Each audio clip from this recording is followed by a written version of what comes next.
A man walked in. I assumed this had to be the lawyer that was appointed to me. Your trial will be a hard one, but if we approach it with caution, there's a good chance you'll get off. Just follow my advice. Thank you. Good, now let's get down to it. They have been making investigations into your private life. It looks as if your mother died recently. I've been told that you acted very nonchalant. I don't want to question you about such matters, but the prosecution will probably use this against you, and I want to be prepared. Have you felt any grief for that sad occasion? I find this to be a rather odd question to ask someone on trial for killing another man. I lost the habit of noting my feelings. I was quite fond of my mother, but really, that doesn't mean much. All normal people had more or less desired the death of loved ones at one point or another. That's not appropriate to say during the trial. The prosecution would surely use that to their advantage. Promise me that you will keep silent about this small fact. I promise. The lawyer told me to lie. I rejected. I said that it wouldn't be the truth. I refused to lie. He told me it would be a mistake to tell the truth. We talked further about details of the case and what's okay and not okay to say during my trial. He left soon after. I could tell that I had gotten on his nerves.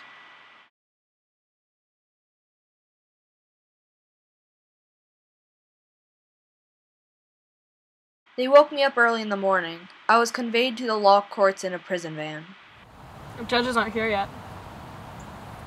The prospect of witnessing a trial rather interests me. I never had the chance to see one before. It gets boring real quick. After some time into the trial, you'd wish you'd never attended it.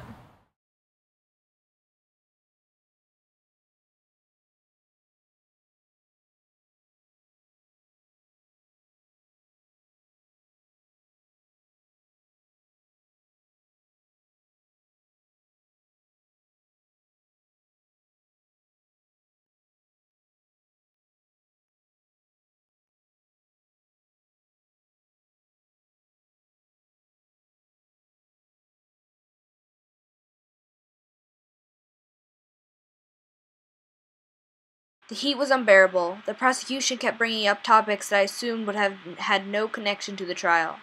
I started to feel like I was the odd one out. He put me on a pedestal, but it wasn't a good one. He brought up my mother's death and how I acted. He brought it up many times. He called on friends, people I considered friends. They said that I was emotionless. They said that I didn't react to my mother's death and that I often didn't react to anything.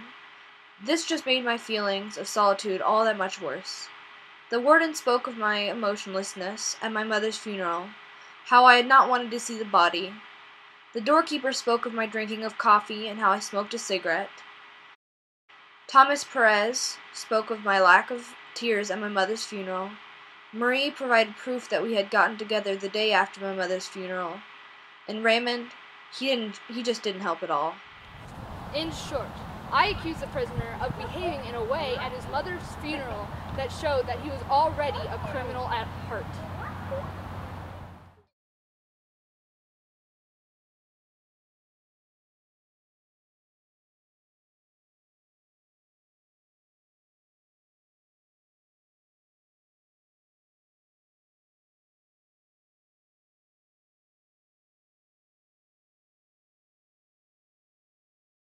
I was getting led back to my cell.